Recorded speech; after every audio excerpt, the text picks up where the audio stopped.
In the dead of night, when the moon is high and ill winds blow, and the banshees cry and the moonlight casts an unearthly glow, arise, my love, with tales of woe.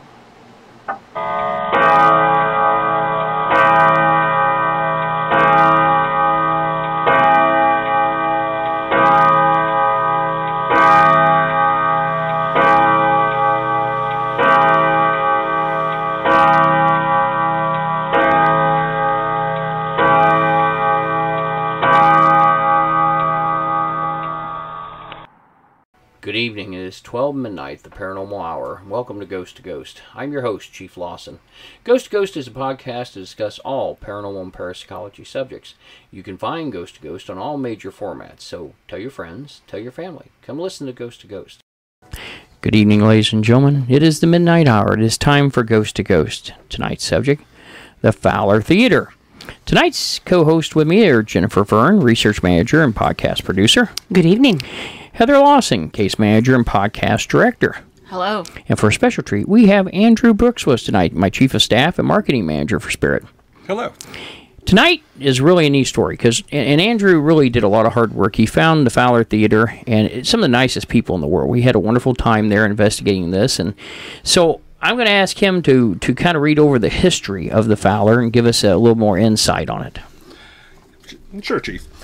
Well, for those of you who don't know, the Fowler Theater, Fowler is north of West Lafayette, about halfway between Chicago and Indianapolis. It's a small farming community with Art Deco downtown theater, one of the few left in the country. The Fowler Theater was opened in 1940 by Dick Vlastis, and hopefully I said his name right.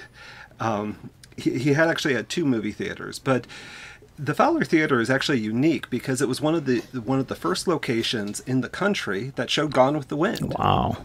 When I say that was a big thing at that time. Yeah, the premiere was in Atlanta, but there's a little bit of there's some conflicting research data, but it was 12 theaters in the country had the premiere of Gone with the Wind, and the Fowler Theater was one of them. Wow. Okay, yeah, so one source says 12, one source says 6, right? Correct. But who knows, right? Now, was that the first movie that they screened there? That was the first one? That was their premiere. Okay. Of all movies, that would be the one to have. That would be cool. Yeah. Little did they know what it would become. I know, right? The Fowler Theater, years have gone by, and the Fowler Theater has always been the center part of the downtown Fowler area. Mm-hmm. Years have gone by, especially in the 80s and 90s, it fell into disrepair. And they were actually getting ready to tear down the theater. And the community came together and bought it out and to refurbish it.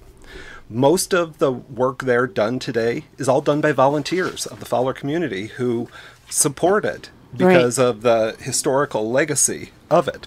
It's an amazing building, and if you happen to be going between Indianapolis and Chicago, it's a great place to drive by and stop. God, it's beautiful on the inside. It really was gorgeous. Yeah, it really was. It really takes you back to the 1950s. Oh, yeah. The golden age of Hollywood. Oh, yeah, it does. And I'm so glad that she stopped that bulldozer from knocking it down at the last second. That was an amazing story there.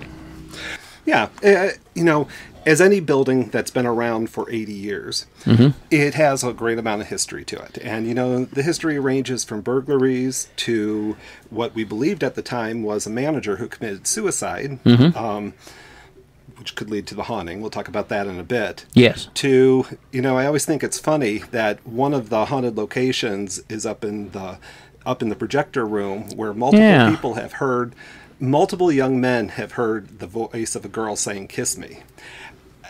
And I just bring that up because it just talks about the history, that there is a lot of things that have happened. Well, of all places, that's probably the least visited by anybody other than employees that would be up there. Yeah. Maybe some guy snuck a gal up, once in a while, but for the most part, unlike the theater itself that had tons of patrons in and out of it, that's a very limited access area, But it just talks about, you can figure out that there was a lot of history and things that happened there.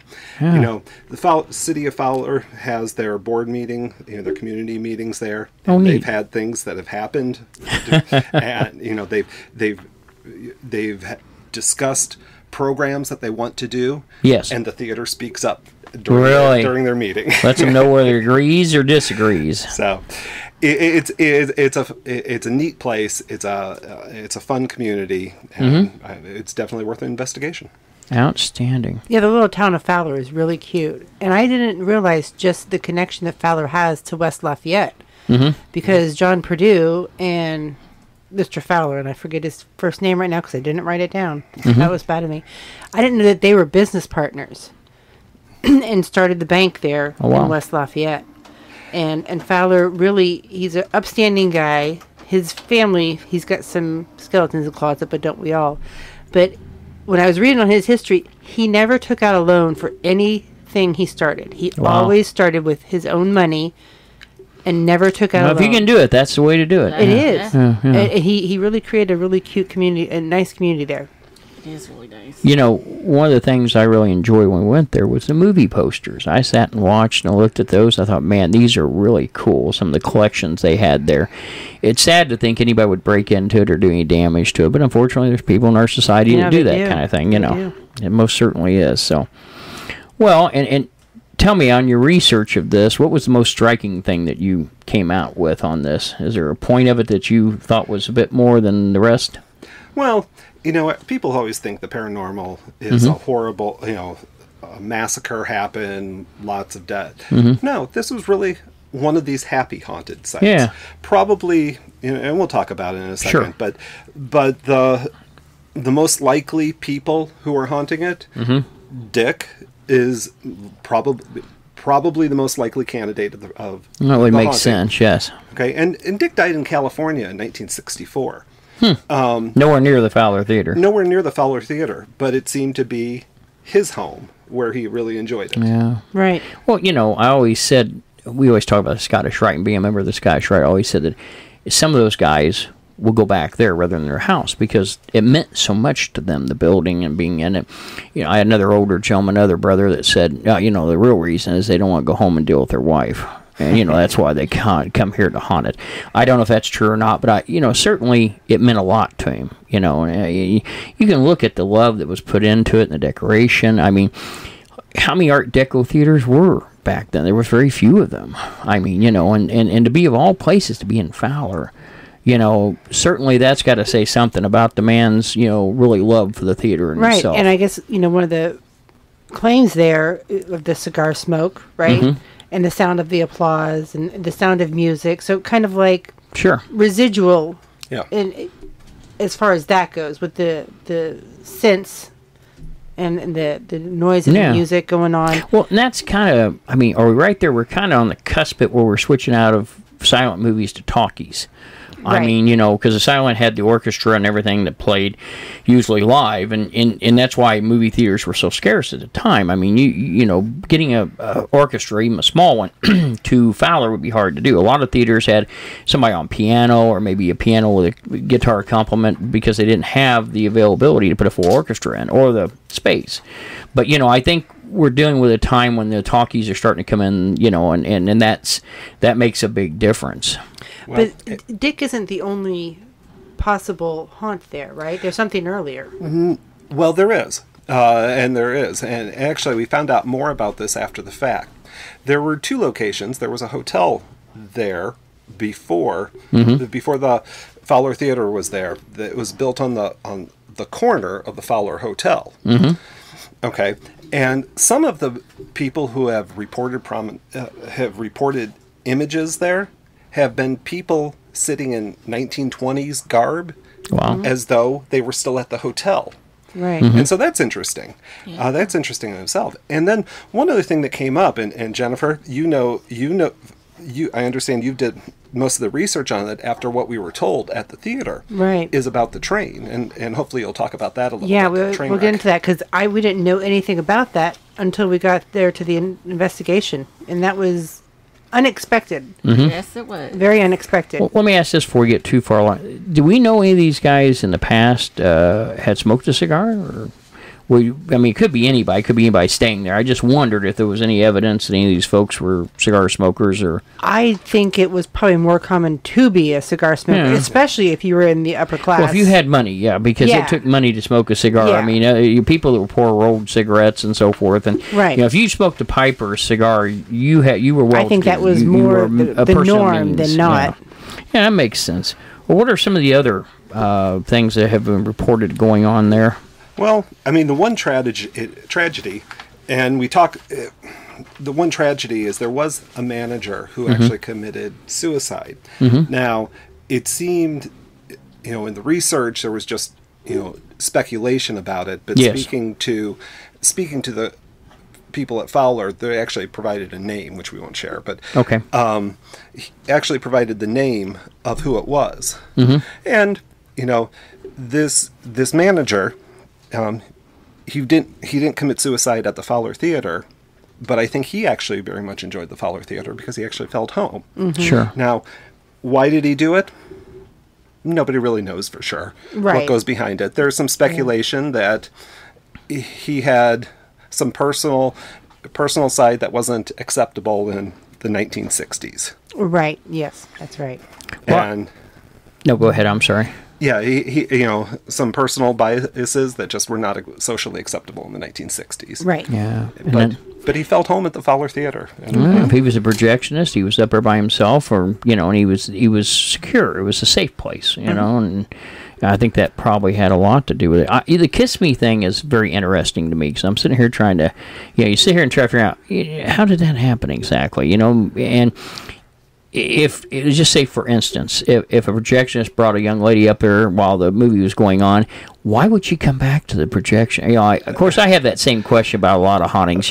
Why in the world would you pick here? No idea. Yeah. I just the interesting thing about that is different young men who did not know each other. Yes.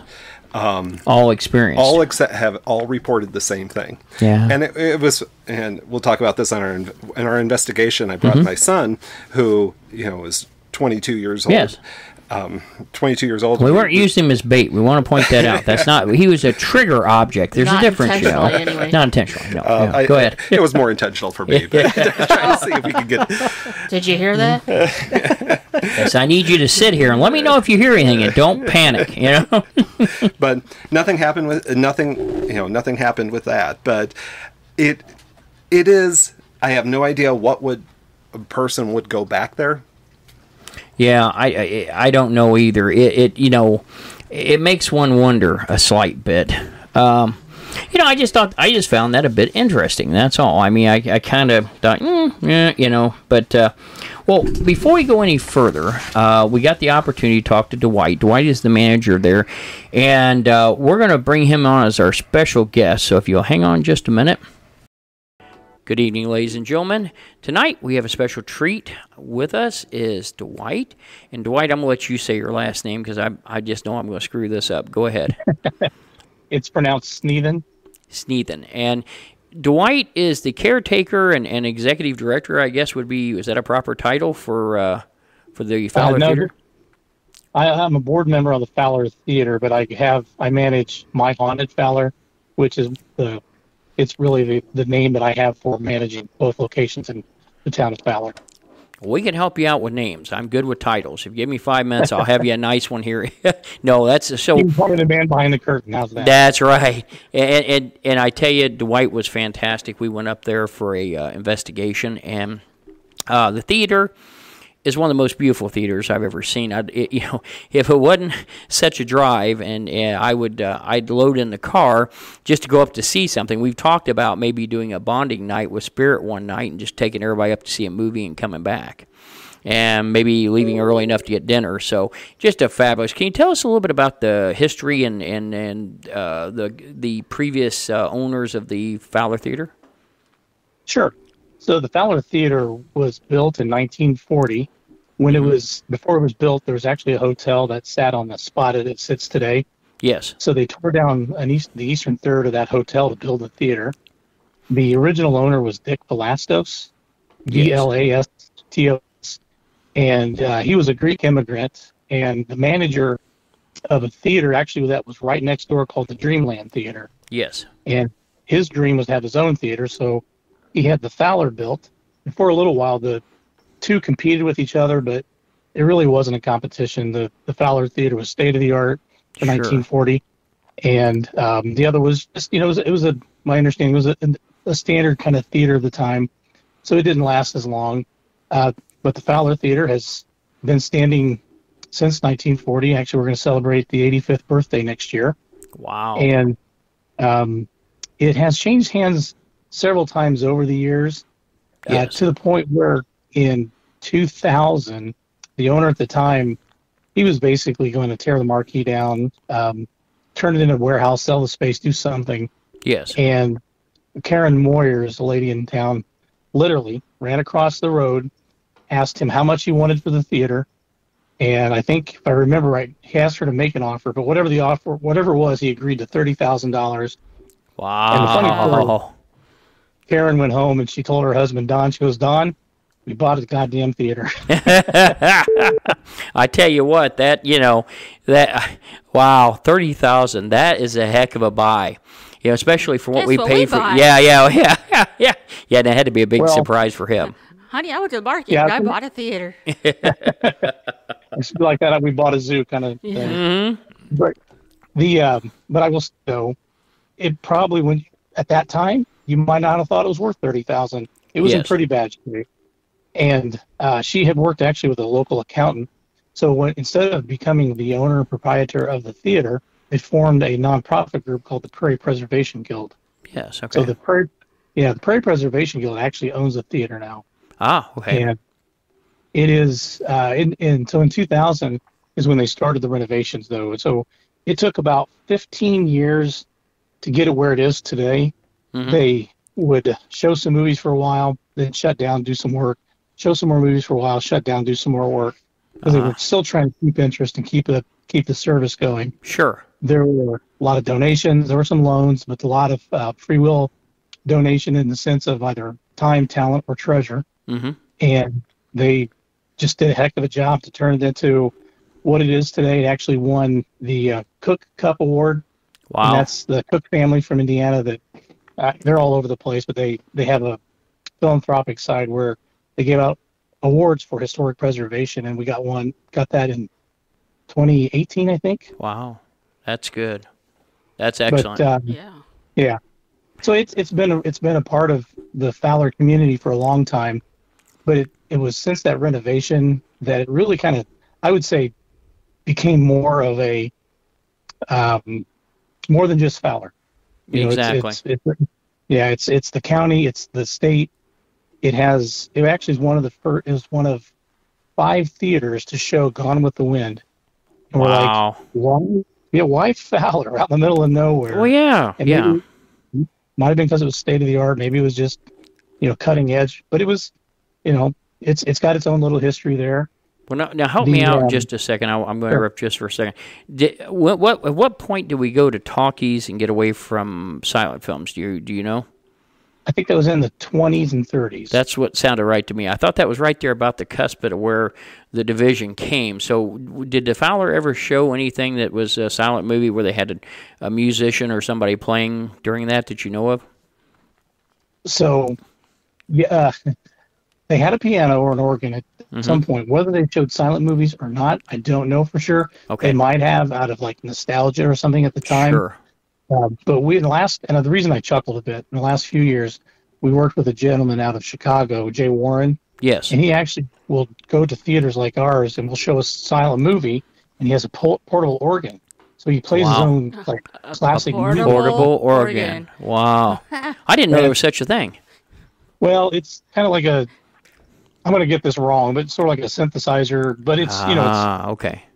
portable, but it's got the full organ sound and everything, and it's just kind of cool because you can sit there in this historic landmark theater and watch an old silent film. And so we've done Nosferatu, we've done Phantom of the Opera. Oh, that's one we like, yeah. Yeah, it's pretty cool. I tell you, I remember the Scottish Rite being a Mason, and they've started a campaign down there doing silent films every once in a while. It didn't quite get the I don't think it got the response they wanted. But, of course, we have this huge built-in organ. I mean, it's like something out of the Mormon Tabernacle Cathedral, the Citadel. And it's beautiful, and there's only 2 or 3 people that can play it. I remember asking a buddy of mine, I go, can you play organ? He looked at me, and he says, if I could, it'd go to my grave with me, because he never nobody wants to be the guy playing the organ. And there's like 2 guys, and we're always saying what we're going to do when they die. We're going to have to go full synthetic and AI or something. But anyway, right. I know they kind of brought that back. Now, I've never seen one. When I was in California one time, I was at a small theater and saw Charlie Chaplin that had a recorded soundtrack played at the same time where you could see kind of how it was. And I knew that was the breaking era, and I knew that, the Fowler was state-of-the-art, so I'm assuming, maybe they strictly at that point, never went back off of talkies, and I mean, they had the equipment and everything to do that. Yeah, and so it's been a regular full audio film theater. Sure. We do more than just movies now. We've taken it to another level with comedians, musicians, talent shows, weddings. We've done a couple weddings. That would be cool. Yeah. We're working on karaoke night. We're going to start trying to do karaoke nights. I've got to ask. It just bears in my mind, being a Gen Xer, and they're all about names and titles now, but have you done Rocky Horror? See, this is where I'm really disappointed. Yes, and no one came out. Oh, hell, if you'd have called me, I'd have brought lighter, bread, rice. I'd have acted. I'd have been there. I don't want to be Dr. Frankenfurter. I don't look good in a corset. I put the challenge out. I said, if we get enough people to show up, I will dress up as Dr. Frankenfurter. But nobody took me up. Man, we'd have been there. I'm not afraid to do stunt. I won't tell you what my wife says, but she says basically, we'll paraphrase, I'll do just about anything for the theater. Well, it's kind of funny. I'm in the same way with the Shriners, and being a Shriner, we do about anything for the hospitals. And, of course, you're talking to a guy who drinks and plays bagpipes and wears a kilt with no underwear. There isn't much I haven't done in that kilt, and there hasn't been many times I've been asked not to do it again. Anyway, but, I get it. I know I hate that because, I think that was a big thing for my generation. I grew up in the 70s, and in the early 80s, I went to college in 83. Actually 84, and I'll tell you what, that was the rage. We stayed out to ungodly hours, and only certain theaters in town in Indianapolis had the actors acting in front of the stage. I mean, there was only a few, and I think everybody lived for, hell, every Halloween I'd seen it like 3 times. I mean, it was just a big thing to go to, and I really hate to hear that. So, but no, and it's such a great theater too. And I think when we came down, you guys had just aired the latest Ghostbusters, Frozen. Yes. Yeah, and I got to see it after the fact. Didn't get to see it then, but it's such a neat little place, and that's what. And like you said, it's interesting that Gone with the Wind was shown there. Now, one thing I remember distinctly is you have some of the best movie poster collections I've ever seen. I mean, you have some good ones. Yeah, those are lined up in the office. We've had, and I don't know if they were all like from the theater. I think some may have been donated. Sure. Some people have found like old poster boards that might have been put up back in the 50s or whatever. Yes. A movie playing at the theater. We got a couple. I'm not sure exactly where those are. And underneath the stage, I can't tell you how old they are because they may not be that old. Yes. We have a bunch of movies on reel. Oh wow! And we have nothing big enough to play them, but we have them. I've got somewhere one of the reels from I don't know if I think I shared this with you that night, but I was a many moons ago after I came out of the service. I worked for an actual ambulance company here in Indianapolis called 8 Ambulance, long since gone. And it was a private company. It wasn't necessarily the best company. I always tell everybody, if you've ever seen the movie Mother Jugs and Speed, well, that was 8 Ambulance. and things were a little loose back then. And anyway, it was in one of the worst areas of town even then. It was never, unless you go back to 1940s, 1950s, Meadows was never a good place in Indianapolis. After about the 60s, late 60s, Meadows went downhill fast. It was kind of a demilitarized zone. That's where our headquarters are. They also had a company called Consolidated Fleet that worked on ambulances and different things. And I ended up being a night supervisor. And I worked 3 days a week from 7 evening, 7 in the morning. And this is one of the worst, most drug-laden, most crime-laden areas there is. And I have, really no security, no nothing down there. And this was once, the whole area they bought was a plaza. And as a kid, my dad tells me I went there once. I don't recall it. I was super, super young, probably a couple years old. And it was a shopping plaza, and it had one of the Indiana, I think, biggest bowling alleys. It had, at the time, it had like somewhere around 80 lanes, and it was just renowned. And it would have been a vac. But anyway, the long story short, one of the buildings was a movie theater, and they were going to convert this into, since it had all the seats and everything, they were going to clean it up and use it for training. And we got in there one night because I had keys to everything. We were exploring, doing a little urban exploring in between my job, which, I had a lot of free time in the evenings. And me and the kid from the wash rack got in there, and we found 2 reels from Fantasia. So next day, my supervisor, I got ready to go home, and I said, hey, I got a question for you. I was out wandering around. I kind of wondered over what you guys were doing in the movie theater. And I said, you got 2 reels. Can I take one of those? And he says, you can take both of them. He says, matter of fact, he says, how'd you like to have the popcorn popper out there? And I said, no. I said, I just want one reel of Fantasia. He says, what else do you want? Yeah, he says, we need to get that cleared out. He says, he says, I'll make you a deal on anything you want. He says, pull your truck around back and we'll put it in. But I have somewhere in storage, and we haven't got that storage reel cleaned out yet, but I've got a full reel of Fantasia. I think, what is that, 1 inch or something? Film, I don't know what the size is, but it's the old size they used. Yeah, it's about a 1 inch, yeah. Yeah, and I remember there was a theater up here that kind of reminded me, it was an Art Deco somewhat in Indianapolis. It was called the Arlington Theater. As a kid growing up, this is my dad's choice of movies. It was close to us, and I saw every Disney film there. We saw all kinds of things. Really great place. It's now an Ace Hardware. And they did preserve it a little bit. They put up pictures all over the store of what the theater looked like. But it was very fond memories of me in childhood, because that's where we always went, any movie we saw. And, of course, they had this Baskin Robbins right next door. It made the most money of any place in the world, because every time they dump out, that place would overflow. And it's like the owner said. He said, for 2 hours, we do nothing, and then for 35 minutes, we can't stop. And it was just a neat place. But, I mean, the problem is theaters, especially something that beautiful, it's hard to find. People are not wanting to restore that. For some reason, they don't, and we're so glad that you and certainly the lady that bought it and the Prairie Committee and everybody took the interest to do that. I mean, to preserve that part of history. Yeah. Go ahead. No, go ahead. You go ahead. I was just going to say that, there's been a lot of, blood, sweat, and tears put into the theater. And just so people know, too, it's a non-profit-owned theater, all volunteer-run. Yes. No one gets paid from anything we do at the theater. And so that presents its own challenge. Sure. We've been reaching out a bit further. So what Lafayette is about 30 to 40 miles away from where we are. Mm-hmm. And we are getting more and more traction there, because we're trying to really promote the fact that not only is it a destination and it's an experience, yes, you're going to save money. We have people come in and they're like, I had to pay $80 in town. I only paid $40 here. So they bring in a big family, and we try to keep it affordable. Our mission is historic preservation and affordable entertainment for the community. And we had a couple come in from Terre Haute, hour and a half away, to celebrate her husband's birthday. Oh, wow, that's neat. Aww. That is neat. Yeah. I tell you, it's a sad thing, because we're losing not only indoor theaters, but certainly drive-ins. And drive-ins were, I know I don't know how old you are. I'm 58. So, but I figure you're, 57.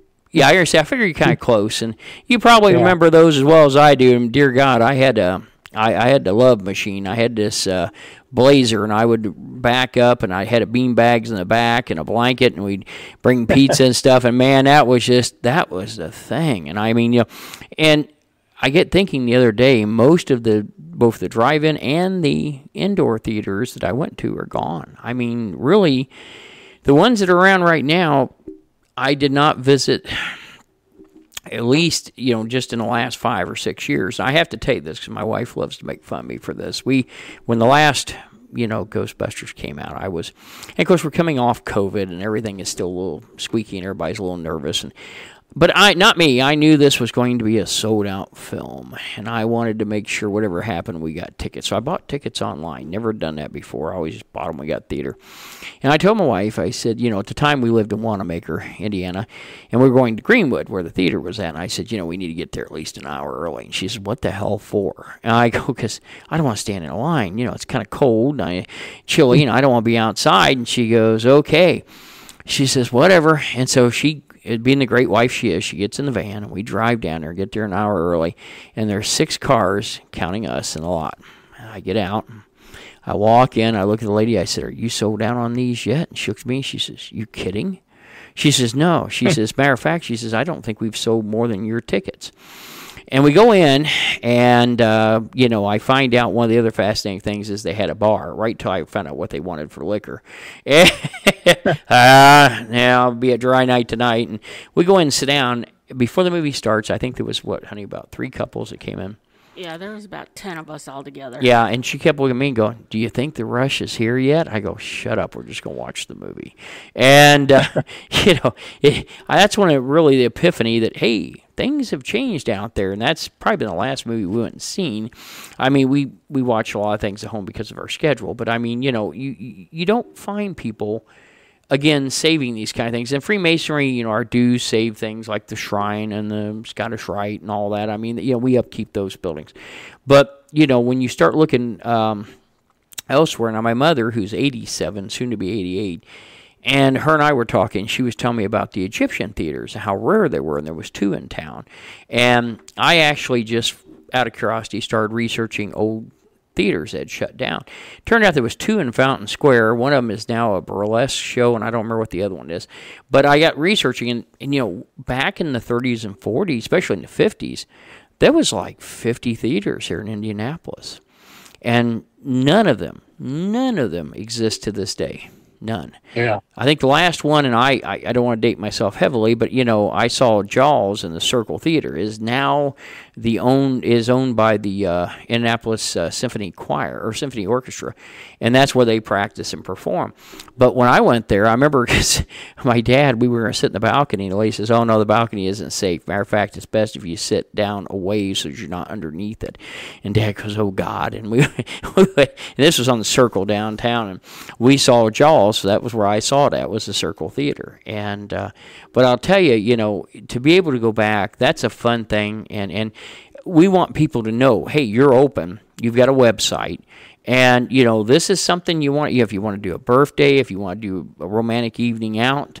Now, you have some restaurants there are pretty nice as well, as I understand, or good restaurants to go to. Am I correct? Yeah, depending on the time of day. So we have a place across the street that does mostly breakfast and lunch. Called the Sundog Cafe.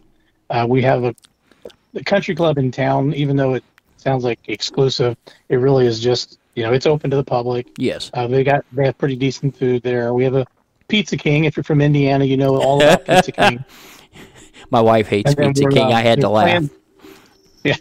And there are plans I'm hearing of a new place opening up. And I will say, I'll give credit, the bowling alley has pretty good food. Really? Yeah. Outstanding. That's unusual because usually it's whatever they can shove in a microwave. Yeah, they're really trying to. People aren't bowling as much as they used to, so they're trying to promote food. And, they've got a league and stuff like that. Sure. 6 lanes. You talk about 80 lanes. This one has 6 lanes. That's kind of another thing like the theaters. It's not, you just don't see that very often anymore. People don't bowl. And, I never did. My dad never did. I went a few times, in high school and in college, but. Yeah, certainly. Well, there again, Fowler's a good spot for special occasions. That works out well. Now, as I understand it, too, you do run your own paranormal group? Yeah, it's a little bit of. So I mentioned earlier my haunted Fowler. Yes. So I will host groups like yourself, like others. I will lead investigations with. So I've done bachelorette parties. I've done small groups that just they've never done it before, so I'll lead a ghost hunt with them. Me and another fella who has a group that I'm a part of called 765 Paranormal. Sometimes we'll work together to open like a public investigation. Yes. Don't charge a lot to get people in. So it's a little bit of a mix. I consider myself a paranormal investigator, but I also consider myself a paranormal host, I guess. Yeah, well, that's a good way of doing it. We do something similar. We do a paranormal university class, and and hang on just a minute. I have a technical difficulty here. Do you see the cork for that? Oh, it's over there. I lost the cork for the Scotch bottle. It's really important I find it. Anyway, yeah, we don't want to waste any. Anyway, sorry about that. We host. We actually put on Paranormal University, and you know, I always tell people what we may do one time is get with you, maybe when you have an off time, and hold a Paranormal U up there, and you use the theater. We try to hold them where they're locations that are active, as active as we can get. And we always tell people what we do is we put on, it's actually a parapsychology course. It's one similar to one I taught when I was teaching college. And it lasts about 6-7 hours of actual classroom, and then we do an investigation at the end. And it's a whole night. And maybe we could do that, and that way help you raise some money for the theater one night. Oh, you know, great. We'll get with you. I mean, certainly we're going to stay in contact. 765, I've heard of that before. Now, do you guys do a podcast too? No, we've been talking about it. So they're actually they are how I got involved in the paranormal. Okay. I'm consider myself a late bloomer. I didn't start doing paranormal investigations until 2018. Okay. I've always been interested ever since I was a little kid. You know, there's that old Leonard Nimoy show. I forget the name of it now. In Search of. God, yes. Everybody loved him. Yep. Yep. I got hooked on all of that stuff. And, you know, when we moved to Fowler, the house I live in now with my family, yes, we started having activity right away. I'd never had any experiences until here. And my kids experienced it, myself, my wife. So that was all before I started volunteering at the theater. And then when I started volunteering at the theater, I remember the first night I closed, some weird stuff happened. Things fell. I told the director, Jill, the next day, and she said, "Oh, that's probably one of our ghosts." And I'm like, "Okay, go on. What ghosts?" And then 765 Paranormal came in and started doing investigations. And one night I was there and just peppered them with questions because I was so intrigued by everything. Sure. And so they came back a week later and asked me to join the team. So that's kind of how I got my. Oh, that's nice. Outstanding. Start. Yeah. And I have a background in IT, so they like the technology aspect. Well, I've got one in the back, but I tell you what, every day I get older, I find out IT moves. We were talking about putting together our own web server to host the website and everything through because it'd be cheaper. And, you know, I sat down with this wonderful young man who is the son of our chief of staff, and I start talking about the things that I've been certified in, over the years, and then he tells me about the new stuff, and I'm thinking, God, where did I get off the bus at? And it's incredible. Last time I did any heavy networking and server work was NT, and so apparently I got off.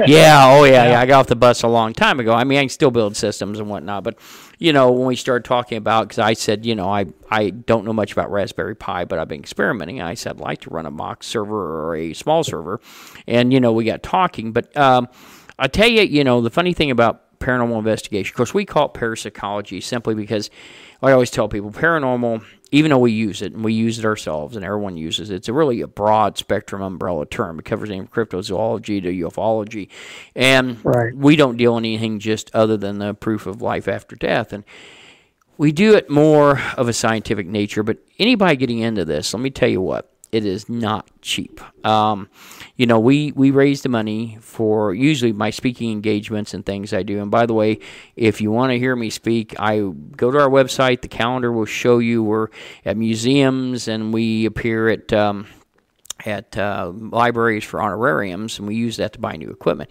But I couldn't even begin to tell you how many thousands of dollars equipment we had. And you've seen that when we come in. We have every toy and gadget you can think of. And just about time I think we're on cutting edge, I get an email from either the Attic Junkie or from Ghost Stop or Ghost Mart. It goes, hey, guess what else we just made, And we actually have an electric engineer who works with us, the son of Sid. He is one of our inventors. So he duplicates gear and makes different things for us. He makes, EMF detecting music boxes and so forth. So we have quite a bit out there. But, when it comes right down to it, I can tell you, no matter how good the equipment is, it will never be any good unless you have good people. They're willing to donate the time, because no one gets paid in these things, and there's a load of time. So my heart goes out to every paranormal investigator and all the time they put in and effort they put into doing this. It's a great time. Now, tell me, when you started. Oh, go ahead. I'm sorry. I just want to add on to that in terms of not getting paid. One thing I always want to make sure people understand that too. When we do charge for investigating at the theater or the jail, and money goes right back into the Prairie Preservation Guild. We want to preserve history. You're not paying salaries, you're preserving the building.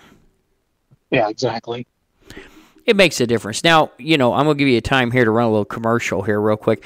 What do you charge? And you can put out whatever figures you want here for an investigation, and how to contact you to arrange for that. If someone, let's just say either a group or somebody who's always like you, starting out, always wanted to be a paranormal investigator, how they would do that and how they would book it and so forth. So we have a website, and if you go to fowlertheater.com, and if you go with the classic spelling R-E or the American spelling E-R, it'll get you to the same website. Fowler Theater. I didn't know it had two spellings. There's a new one. Okay.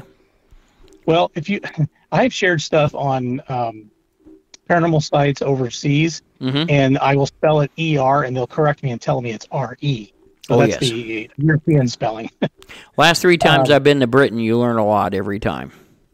Yes. So but fowlertheater.com, and if you go /paranormal, that'll take you right to the page. But if you can at least get to fowlertheater.com, you can find the information. We only have 2 or 3 volunteers, so it's kind of a back and forth dance, if you will, to get stuff scheduled. So what we typically do is we ask groups to give us a couple of dates that they're interested in, and then we will look to see if we can secure a volunteer for that night. And the people that volunteer are also volunteering to show movies, so we try to swap it out so they're not working from 6 p.m. to 3 a.m. doing a movie and investigation.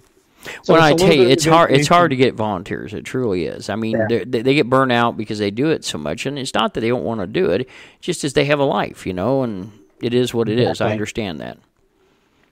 Yeah, so that's all we ask is for people to have some patience with us. And we were, further along, and you could go in and pick an open night because we know we have the folks for it, and we're just not there. But it seems to work for us, I tell you, you guys were so great to us. I definitely want to see other groups get this chance.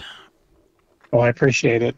We try to keep our prices reasonable. We hear of how expensive places can be, and we don't want it to be a deterrent. We don't want it to be a break the bank, but we want to, get something out of it for the theater, for the Preservation Guild. So we have a couple of options.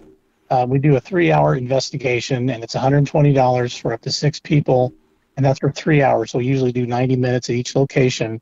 But people can do 3 hours at one location or 3 hours at the other. It's either way. Ah, okay. And if anyone over 6 people, then it's like $25 per person. Then the other option we have is a 5-hour option. It's $210 for an investigation up to 6 people for 5 hours, and then they can buy additional hours if they like. Then it's $40 per person for each individual after. What some groups will do is they'll have a total and they'll just divide it amongst their number of people, and ends up being a little bit cheaper per person. Sure. And then we try to make sure everybody gets some movie theater popcorn and a drink. So that's the big one right there. I tell you, one of my guys came to me and says, "We ought to come here more often. They give you food and beverage." I go, "Don't get used to it. This is the only place that's ever. I mean, honestly, this is the only place we've ever been that we and we pay. I don't want anybody to get a bad connotation of that. That's not the situation. We know the money's going to restore, and we give it willingly. It's not a problem because everybody goes, well, don't you? It's not like in the movies, like in Ghostbusters, the phone rings off the wall. It doesn't work that way. Now we do get feast or famine. Right now we have one active case we're working on, but we do get sometimes we get 3, 4, 5 cases at once, and so in between though, when we're not, this gives us an area to not only investigate. We're gonna give you the evidence we found on our investigation, plus any of the extra history or research manager got. And that helps you reinforce your information that you give to other groups. But two, this helps us hone our abilities and test equipment. We have we have a location here locally in Indianapolis, and the folks there are really good to let me use it whenever we want, and it's known to be active. So we get to test equipment that way. And I'm sure the entities there are getting really bored with us. I mean, every time they, oh God, they brought something new in. Oh, and not them again. yeah, I'm sure they're getting real tired of us. We brought the tripwire in when it first came out, and we got to see how this thing works and works the bugs out. But I'll never forget my tech manager standing there with a bag of popcorn and drink going, I love this place. And I go, well, we'll try to come back again. So they do. That's neat. That really is. Yeah, to me, that's part of it. It's part of the destination. It's part of the experience of a classic theater. And there's nothing better than smell of popcorn. And, God, yes, yeah. So we think it's a small thing that we can give back for people, choosing us over other venues. We want people to come back, and this is just kind of a nice way of sort of saying, hey, I know you paid, but thank you. Here's some movie popcorn, and we won't charge you either. Like if I find, so if you do an investigation at the theater, we have security cameras. We don't have them at the jail, but I've had people tell me, hey, could you check the camera at this time? And I find something that matches what they found, sure, just send it to them. It's not going to charge you for it. I've heard some places will charge for that kind of stuff. And there are some that as much as $100 a person. And I always tell people, my team, the gas that goes in the vehicle, that's all out of our pockets, the equipment, everything. So it is expensive, and I've seen some people really trying to make a profit of this. I wish everybody's dream in parapsychology is to have a job that pays that you can teach this, or to experience this and be a paranormal investigator all your life. And unfortunately, unless you have a TV show, and I always had to laugh. And I was talking to Jason Halls up last year at Paracon. And, you can see years and years ago when his went from a plumbing van and, everybody's vehicle, when he got the TV show and got sponsorship, all of a sudden he got all Chevy vehicles. I said, that's all we need is and we actually did. We tried out at one point, when Grant was with him, they were going to get out of the TV business, and they were looking for a new host, the TV show Ghost Hunters, and we sent in a tape. I am my former partner. He's retired since, and we went that route, and I always said, well, you can tell we don't have sponsorships because we're driving a 2013 Dodge van, and, I just put $4,700 in to keep it on the road.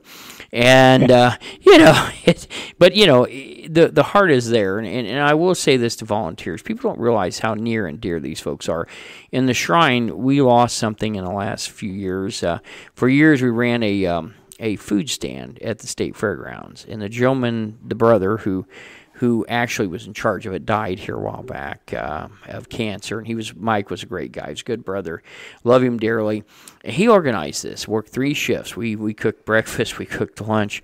And I tell you what, that made an egregious amount of money every single year. And then in the last 4 or 5 years, people just did not want to come out. And, I went through, I'll be the first one to tell you, Heather's my 4th wife. I'm her 2nd husband. We're happy together.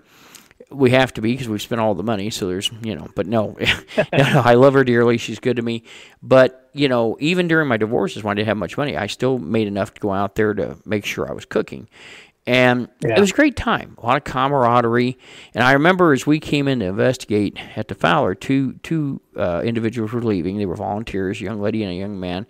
And, they said good luck as they walked out, and I had to laugh. And and they were really nice. But it's hard to get people to volunteer and understand what it's going for. Your heart is in it, and like your wife said, you do about anything, for the Fowler. And I think most Shriners are that way for the hospital. We always try to tell them, remember, in the end, it's about the kids. And,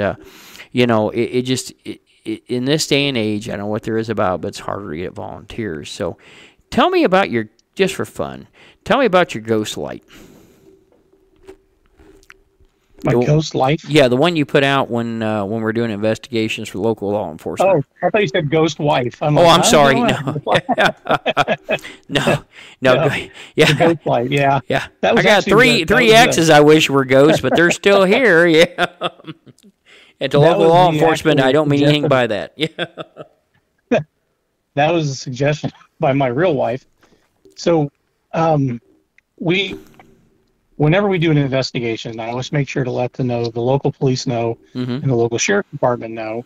We had one night where nothing bad happened, but one of the officers came in. We have a museum in town that they let us investigate once in a while. Yes. And I'm upstairs and I come walking down and there's a police officer standing there. I'm like, "Hey, Don, how you doing?" And he said, "Well, somebody called and said there were flashlights all over in this building." And I'm like, "Ah, crap." So I forgot to call him that for that event. And I was talking to my wife about it, and she said, what would you think about some sort of like, she goes, "I don't know what's a bat signal, but a ghost signal." And I'm like, Yeah. "I love it." So she went and she researched and she found these little ghost lights. Yeah. So in the jail, I put one in the front window to let the police know that it's, that we're there and we're supposed to be there. And I put one in the kitchen window so the neighbors, and I've talked to the neighbors, let them know what it's about so that they know that we're there and we're supposed to be there. Because I don't want to freak anybody out. Sure. And then we do the same thing in the theater. And it's just a nice little way to say, this is a sanctioned event. If you see flashlights otherwise, Yeah. it might still be us, but I just forgot to tell you. Well, and I tell you, that's kind of funny because of course, we've been around. We were Spirit Paranormal was conceived in 1999, and that's where the conception actually was. We started investigating in 2002 officially. We did some things in 2001, but I was gone to 9/11, had other things going on during that period. But one of the first year or second year we were there, we were at a private residence. And, of course, like you said, there's flashlights everywhere. And we had a vehicle parked in the drive that we were running cables out to, and we were using that as command central. And the police arrived. And, the only thing that halfway saved me, I knew if I identified myself as a fire chief, I'd get more credibility. But also I knew every other chief in probably the state of Indiana by morning would know what I do for a hobby. And they do now anyway. It got out eventually. And actually, I had a lot of guys call me and go, you ought to do the firehouse. Well, you can't do a police station or firehouse that's operational. There's no way, as much as you try, you cannot get the firemen not to go see what's going on. You can't eliminate all the audio contamination. I mean, it's impossible. But, Right. One of the funny things was we had 3 or 4, at that time it was IPD, not Metro, came up to the door, and they looked at me and they said, "Well, we've had a report that you folks are in here, and we'd like to know what you're doing." And I said, "I can tell you, but you're probably not going to understand this." And he was a young man. He says, "Give me a try, and I said, "We're hunting ghosts." He looked at me and says, "Well, I can live with that." He says, "As long as you're not, you're not running a meth lab or anything like that." He says, You're "Yeah." not stealing anything. Yeah, he says, are "You're you?" not stealing anything." And he comes to the door, and here's all my guys. They're all in Mark's shirts. And people always ask me, Taps, Jason and Steve and all that, they don't wear Mark's shirts. But they used to. One of the reasons we do it is that it looks more uniform. It looks more professional. But also, it's more believable when you have to explain this to law enforcement, And he looked at me and You said... don't look like a bunch of burglars. If Exactly. You got all the same shirt on. And we make them sign a contract that says, hey, and you did that for us when we were there. It's just policy. And we do that, so it says, hey, we were here on this date. We've got a contract that says it was okay to be here. And we showed it to him. The guy says, "Knock yourself out. Hope you find something." And I said, "You want to come in?" He says, "There's no way in hell." He says, "I don't even like the Halloween haunted houses." And he walked off and just waved his hand. And that was it. And I had another guy that ran for Southport, a guy named Tom. He ran the Southport theatrical haunted houses. And he'd always ask me, he says, "You want to come over and be an actor?" I said, I am a Freemason. I do ritual work, but it's not that same kind of acting. I don't think I could do that. I said, but I'll tell you what, I'll go to your haunted house, and I'll act or walk through it. I said, and you come to one of mine. He says, "No way in hell." Yeah. They were always...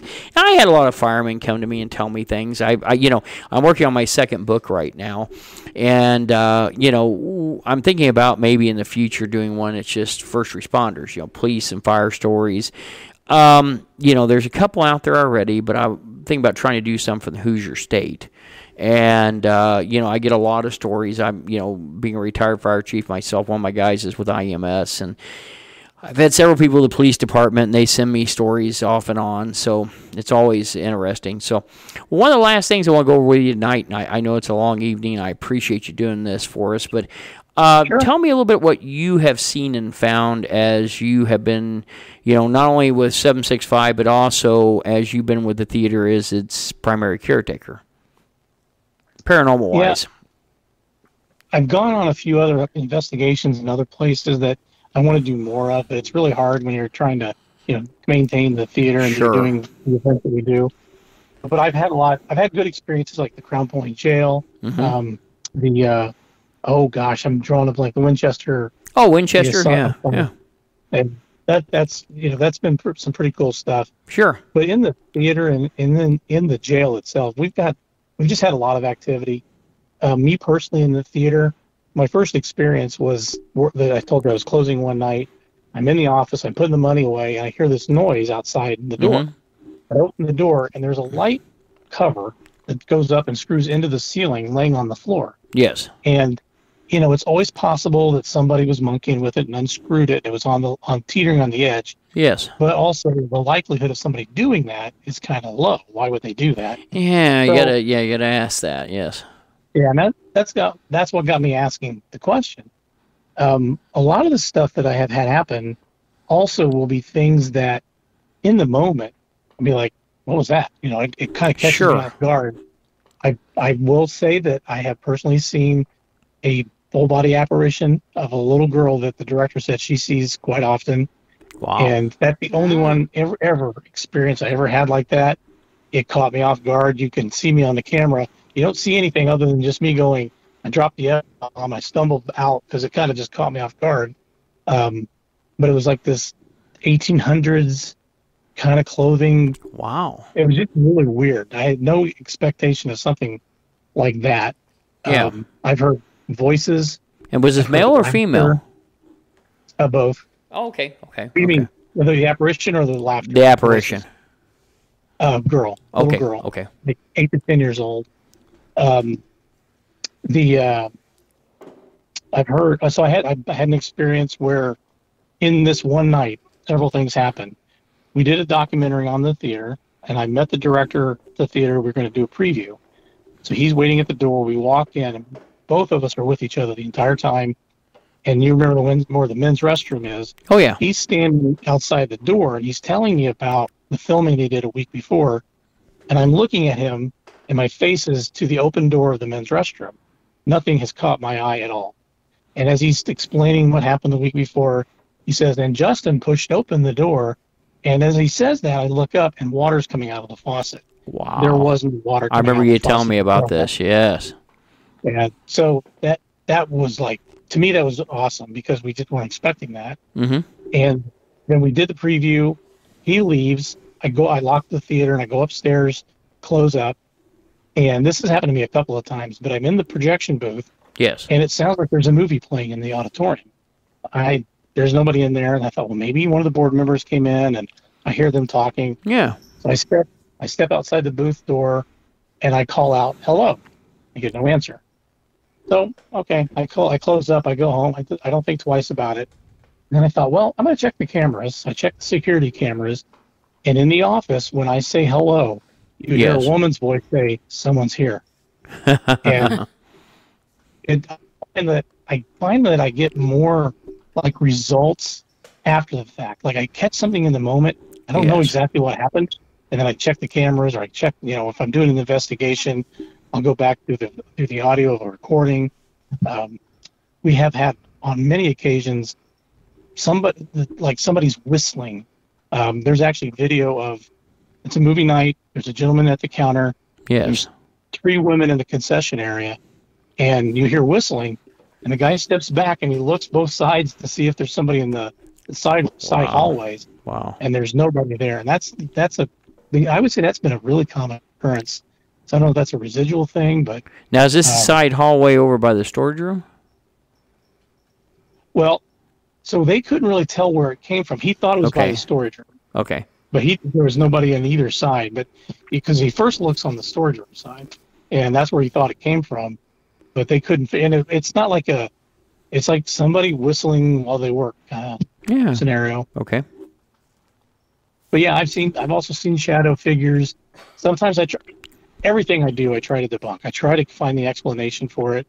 And if I can't, proclaim I've got a ghost, Sure. but I can say I don't know what it was. You use the same kind of methodology we do. We use debunking methodology.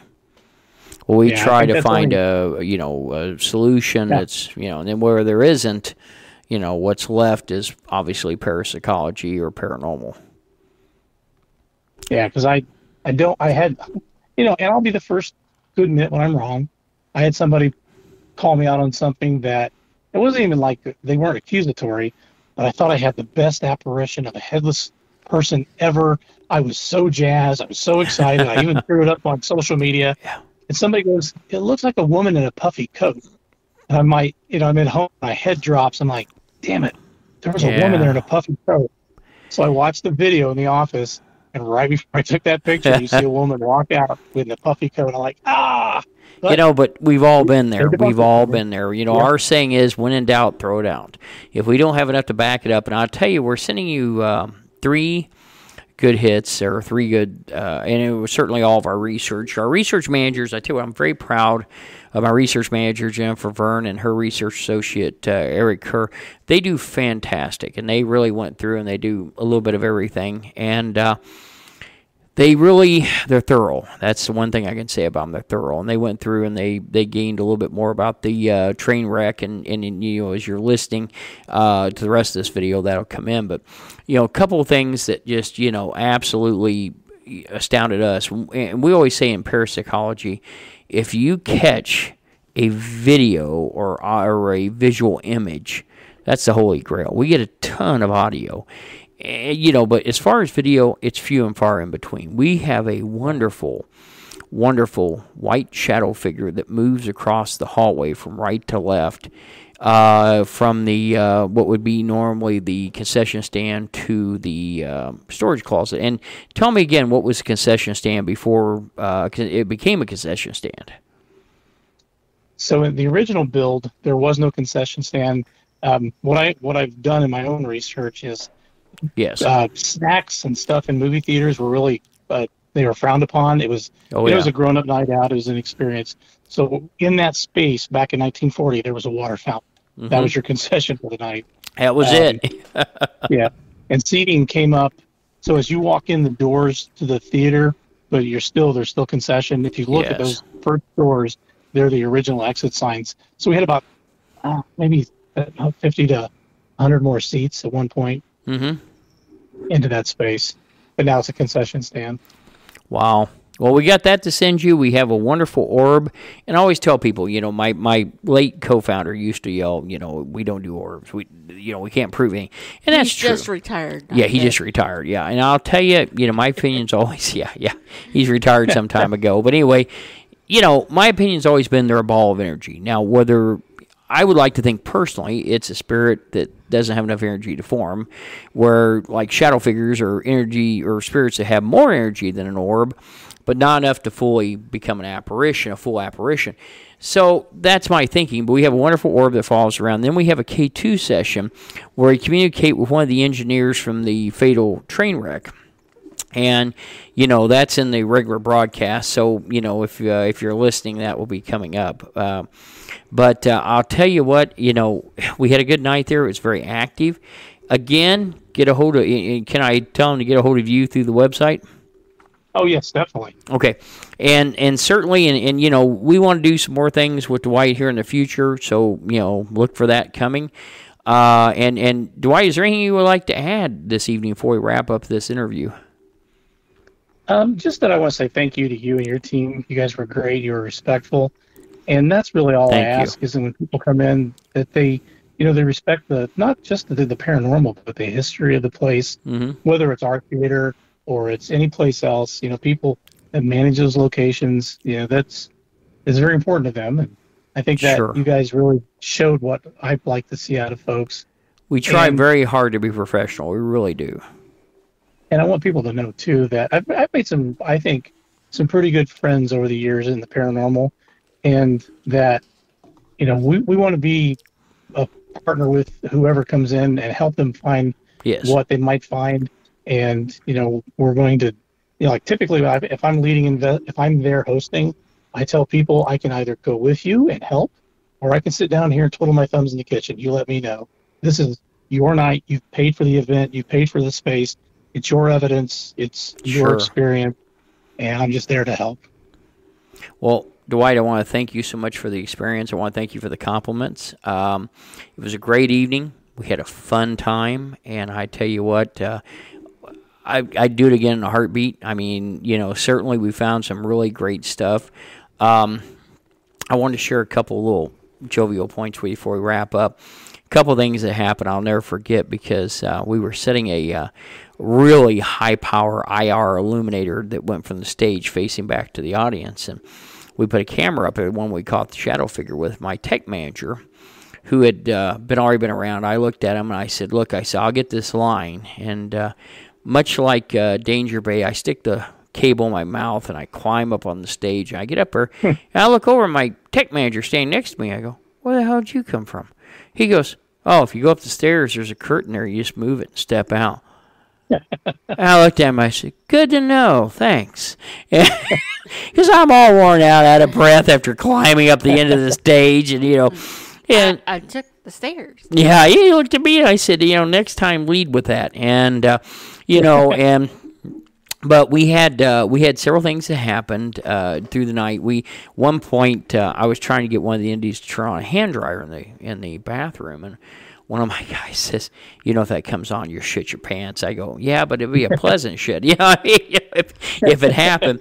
And it just so happens at that time we had taken, we don't normally ever take guests with us, but this one guest came along with us, and a wonderful young man, and Justin banged something in it. I think all of us jumped out of our skin that night. That's the fun parts of doing investigation, and it was great. We actually took some pictures, which you'll see on our webpage, of all the group out front of the marquee, and we're going to be putting that up on Facebook as well. And if you want to contact us for any reason, certainly go to our Facebook or webpage, www.spiritindiana.com, and you can look at us on Facebook at Spirit Indiana. We would love to have anybody out there. We hope to work with Dwight here in the near future, and we want to thank him and the board for everything they do in preserving the theater. So, folks, that's all we have for this interview. Have a good evening. All right, we're back from talking to Dwight, and we want to thank him again for this opportunity to go to Fowler. And now at this time, we'd like to talk a little bit about what happened and what we found during our investigation, because we got some good stuff here. So, Jennifer, you want to go first? It was pretty interesting. Yeah. So right off the bat, first thing that happened, we're going through the little tour he gave us, and we're just sort of meeting and getting set up in the front lobby area, right in front of the concession stands, right? Concession stands. Mm-hmm. Which, by the way, Dick did not like to have food in his theater. Yeah. That was an addition he probably isn't so thrilled with. But as I was standing there looking into the theater from my position out by the ladies' room on that side of the theater, let's see, so if we're oriented north, that would be on the west side of the theater. So I'm looking down the west aisle. Okay. And I'm just sort of looking, not really paying much attention, just listening to him talk. Mm-hmm. And right at the back edge where the seats start, now the lights are all on. Mm-hmm. I see a shadow on the floor behind the seats. And I thought, that was weird. It was just like... Just the back of the theater. At the back of the theater, in the middle row of seats, just like somebody had looked over a balcony, right? So I thought, well, there must be a flag or something up there. I'm going to check that out when we go in. So when we go in the theater, there isn't anything up there to have created a shadow like that. When you step out of the projection box, there's a little...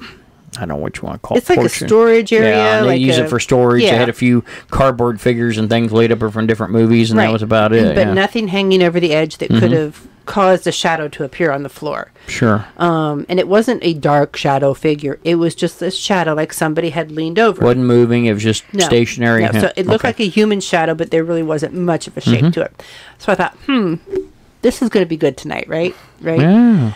But then I guess Certainly starting off with a good starting thing. off yeah. well. But I guess there was some confusion as to exactly which restroom was Dick's office, because Yes. one restroom had been there and the other restroom had been the office and then converted into another bathroom. Yeah, I mean, it's always the problem with investigation because you're dealing with 70, 80 years of history, and things get remodeled over that time and set in.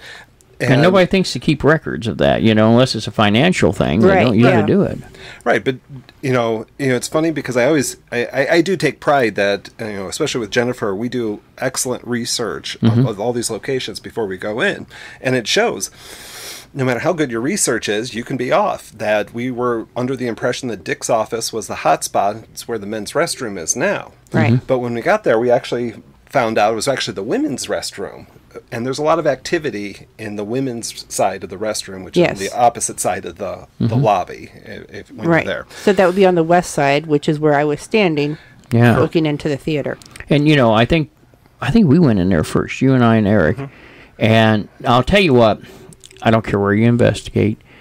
There's always these natural things that happen. You think you got something, you get really excited. Like when the air conditioner kicks on, or the water heater kicks on, and it's like, yes, or can you hear me? Are you there? And it's like, oh, damn, it's an air because conditioner. you asked for a sign. If you'll just kick on the air conditioning, And at that point, when the air conditioning comes on, it goes, is that a sign? Is that what you meant? I was thinking something totally different, No, but okay, You Can I have another one? You asked to kick on the hand dryer. That's what you That's it, said. yeah. You said, can you kick on the hair dryer? And then the next thing you know, I remember Tim was standing there, and he goes, if that comes on, you're going to shit your pants. I go, yeah, probably will. I mean, it was, but I was waiting. I was hoping. I was staring and then the intently air at the came dryer. right yeah. on. And that was Yeah, and that I almost jumped in. I thought, "Oh my god!" And then I realized it's not the dryer. Nope. Yeah, It's the air conditioner. Nope, that was yeah. funny. I mean, is this a humorous thing from the ghost, just to let us know they're there, but you're not getting the hand dryer? No way. Right. But then you guys heard knocks and giggles. Yes, and Andrew, you were there with us. I mean,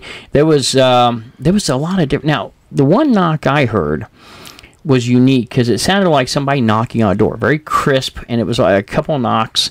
But then we never could get to reproduce. And the problem with old buildings are you never know what is settling or equipment or mechanical, so you don't really know. But then we got the giggle, and then was it you or was it somebody heard a female voice? Maybe it was Eric. No, because it was you, Heather, Justin, and Tim. Okay. I wonder if it was Justin. Someone heard a female Yeah, voice while it we were was. staying in there.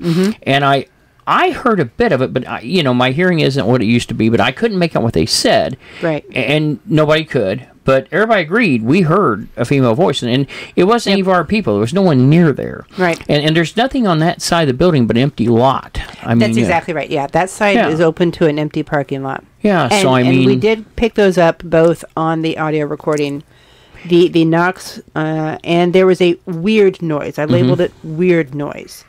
I think that's the one. Is it? Do you remember what the noise sounded like? I don't. Okay, I don't know if that was don't. in our group or not, but someone told me at one point, I think it was in the theater though, they'd heard what sounded like a dog's squeaky toy. And I thought that's really odd, like, when you squeak one. I don't remember that. Yeah. No, this would have correlated to when Justin thought he heard the giggle. Yeah, This yeah. weird noise that I Yeah, flipped. I'm going to say, because I know that was really weird. And I mean, it was very prevalent, it was very loud.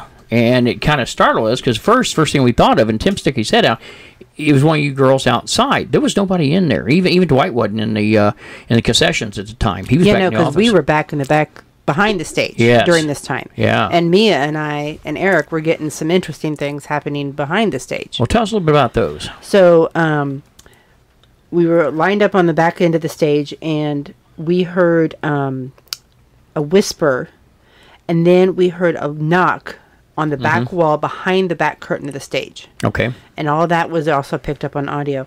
And we were discussing Dan at that time. Yeah. The projectionist who had the heart attack, I think. Yeah. Yeah, Yes. so we were discussing him at that time.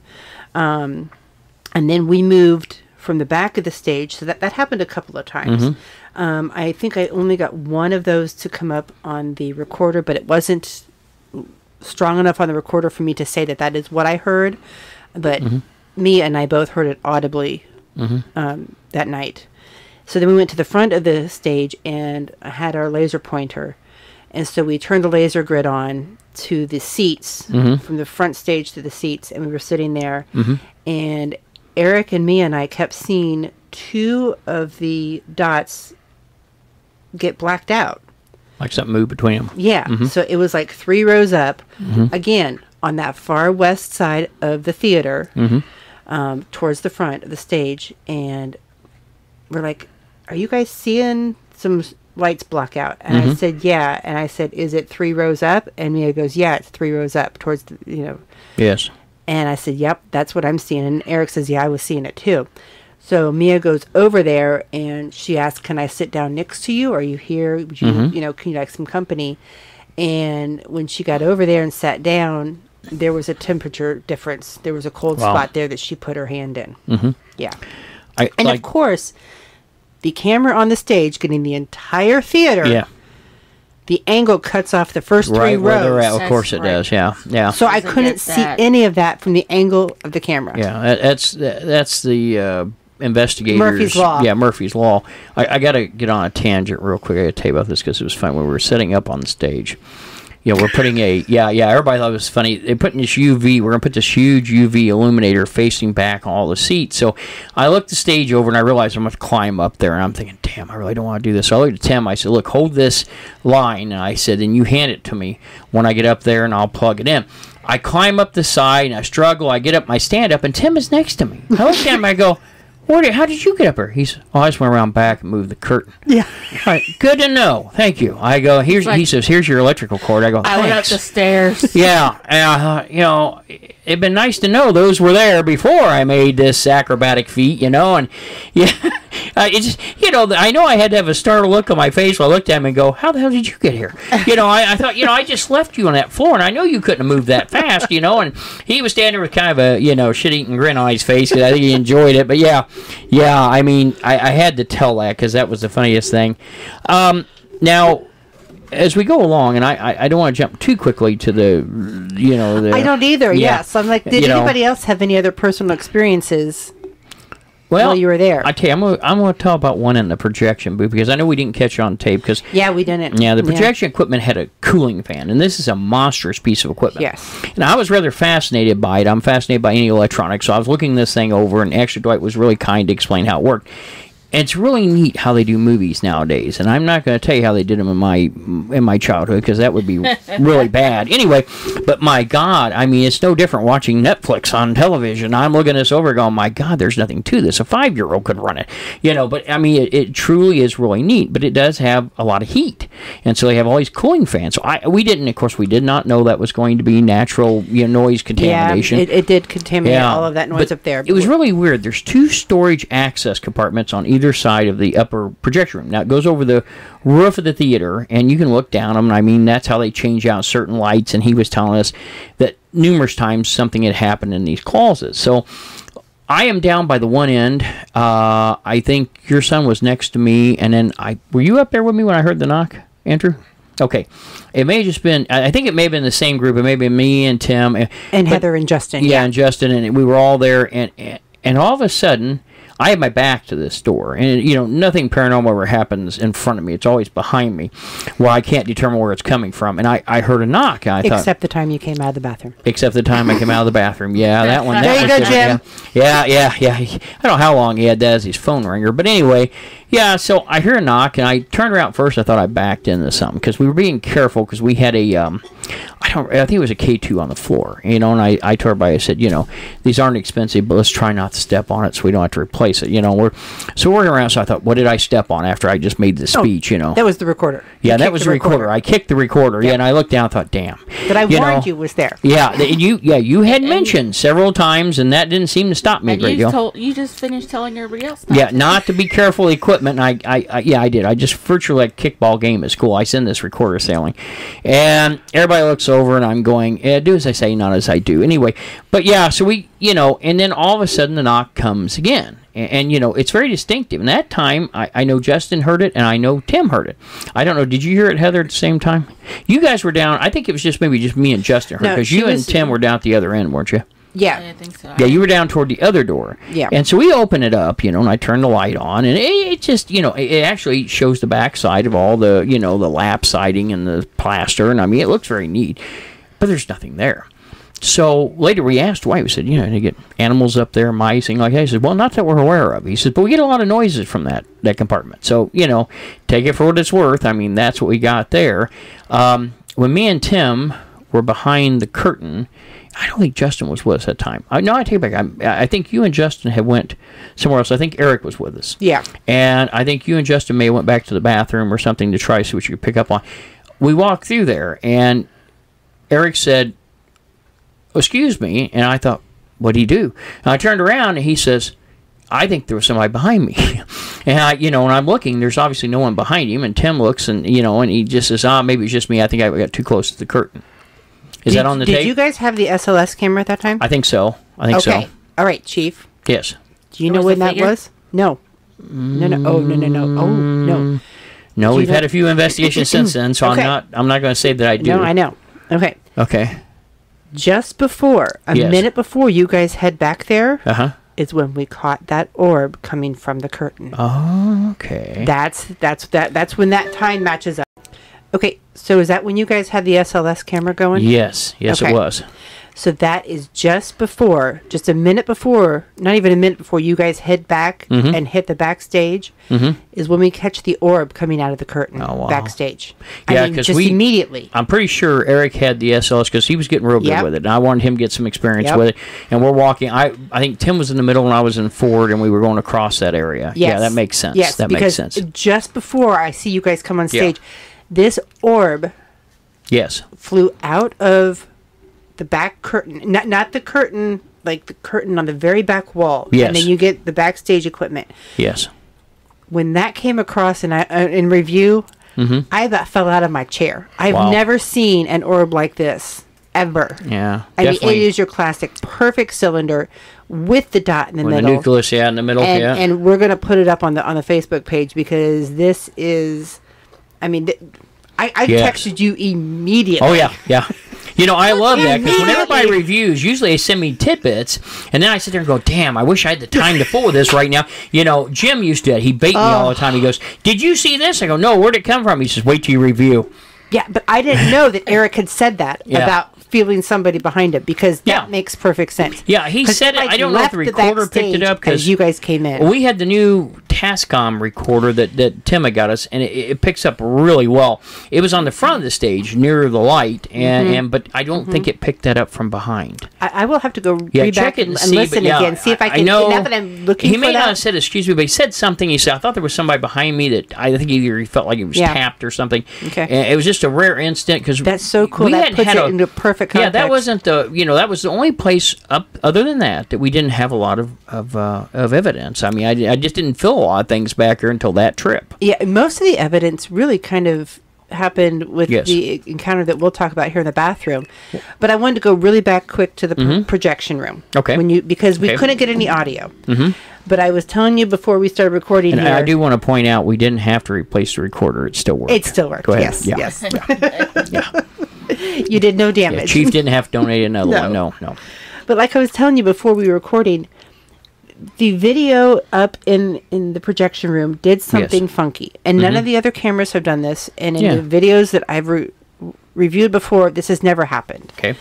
And it happens during when we did the Singapore session downstairs in the theater. And that's when we played the Singing in the Rain. And then we did the Time Warp from Rocky Horror Picture Shows, yeah. During the Time Warp... Who sung the Time Warp? I have no clue. That would have been interesting to see. I mean, I would have liked to have been in that group. At that time. No kidding. We may have to see if he sang it. We may have to have him do it during one of the meetings. Just so okay, go ahead. I'm sorry. Singing in the Rain. Yeah, Eric was singing the Singing in the Rain. Yeah, make him do that. I mean, it might be interesting to watch. Yeah. But during the Time Warp is playing, and I can hear it through the recorder because it's coming up through downstairs through the projection room. The recorders that we use pick up sound like you would not believe. Yeah. I mean, it's intense. They're highly sensitive. But it also helps me correlate where people are in other places of the building easier. So the video projector does this weird vertical flicker? Yeah, like a flicker, yes. Okay. Like a vertical flicker. It's not a white line, but it's like a disturbance. Like a distortion of the film itself. Yes, like a distortion. But it reminds me of the old-time movies Mm-hmm. when they run the credits and you get those white lines through the old-time movies. Okay, Okay? That's yes. what it looks like, but it's a disturbance. So you don't see a white line, but you see a disturbance or like a blurring. Mm-hmm. And it just click, click, click, click, click across from the Sure. left side to the right side. Yes. And it's always in the same little section. It starts right at the edge of the door and clicks all the way over to the electric box, and then it stops. The fun thing is, this is when Andrew and Justin are up there talking about the film reel, the film reel projection. The flicker starts again. It happens at 55 minutes. It happens at 56 minutes. It happens at 22, 56:49, and 58:50. Wow. And in time of reviewing video coverage, you've never seen that before. I've never seen this before. That's pretty impressive. I mean, yeah. I've never I'm seen gonna any of our definitely cameras review do that, this yeah. before. Well, and occasionally we have problems with the cameras, but not very often. I mean, generally, I always tell everybody, 60% of the time it's human interference, 40% of the time it's paranormal. Right. We had one years and years ago at Investigation Beach Grove, and everybody kept saying, I think the ghosts are they're fiddling with the cameras. We kept losing it and come and go. No, it was one of the guys walking up and down the stairs, kept walking on a connection. Every time he'd hit it, we'd lose the camera. When we come back downstairs, he'd hit it again, we got the camera back. Oh my gosh. And once we nailed it down, it was really, certainly a bit deflating all in all, because we thought we really had something. So it does happen. Well, I tell you, the big thing that we wanted to get to, I think this is the time, and this came as we were investigating the ladies' restroom, correct? Yes, but there is one more thing. Oh, okay, go ahead. There. Yeah, no, I'm Before sorry. we get there. No. It just hit me when you said that the shadow figure. Mm-hmm. So, and this actually does come in, but when we were in the bathroom doing our K2 session that we're going to talk about here in a second, I got the wits scared out of me like nobody's business. Okay. Because Tim comes into the bathroom. Oh, I remember this. Okay. And why does Tim come into the bathroom, Chief? Well, I came in, I think, to check and see who was in. No, he came in to ask about a noise he heard, didn't he? The storage room door? Oh, okay, yeah, because we didn't know whether the storage room door was open or closed. Right. So we sent him in to ask, and I didn't think about you guys, scaring you guys. I told him, I said, look, go ask the ladies and see if they closed it or opened it when they came down from the projection room. Because we did not remember what, because he asked me, he says, was it open or closed? I said, geez, I don't know. I can't remember. I said, we've been all over the theater. I'm not sure. So he comes, and he kind of bounded in. I don't think he meant to. He kind of He bounded didn't in. knock or anything. No. Just came right. Surprise! Here I am. Yeah. And Jennifer was right on the other side. Yeah, I was right there. Oh my God, scared the bejesus out of me. Now, see, if the hand dryer just came on, you wouldn't have been the only one to have that kind of shock reaction No, that but night. that happens later. That happens later. But on that same section where the storage room door was open, you guys found open. Mm-hmm. On the camera from the stage, Yes. okay, as I'm reviewing that film, Yes. we get all the way in that back hallway, and this is going to be on the east side now. Okay. Yeah. All the way in that back hallway, Yeah. between the storage door and the men's restroom, we catch a white shadow figure. On video. Yes. Wow. Yes. Now we were all. I haven't seen that yet, so that's No. why I'm acting this way. I know. am not, I yeah. know you haven't seen Yeah. it yet because we've been. I haven't had time. Yeah, busy. we've been overran. Yeah. We have been so busy, so I know you haven't seen this yet. Yeah. But I know it's not one of us because I know where we all are at this time. I've accounted for every one of us, and there are no legs on this figure. That's usually a giveaway. Now, So, is folks, that- we're gonna have to take a commercial break and go look at this video. No, I'm just joking. Go ahead. Yeah. Go ahead. I'm sorry, Andrew. Okay. Is that about the same time that we questioned about the storage room door was open? Yeah. So I have. Maybe it was a figure going to shut it. I know, right? I have in my notes, but I have not matched up the time sync on that yet. So we have to look into that because it just hit me as we're talking about this. That's why Yeah. I prompted you to talk about Close the the storage damn room door. door. Yeah. Yeah, I mean, there's always, in investigation, there's always Yeah. a little bit of hindsight that goes into it. You know, Sure. we're talking about the storage room door. No matter what investigation you get, there's always things you get it done better. It just happens. But going, that storage room door, as we're going through near the end, the storage room door was open. Nobody opened it. No. But there's always, everyone's asking everyone, did you open it? Justin had somewhat the same thing when we drove all the way up to Fowler. When we first got there, the first thing we all want to do is use the restroom. Sure.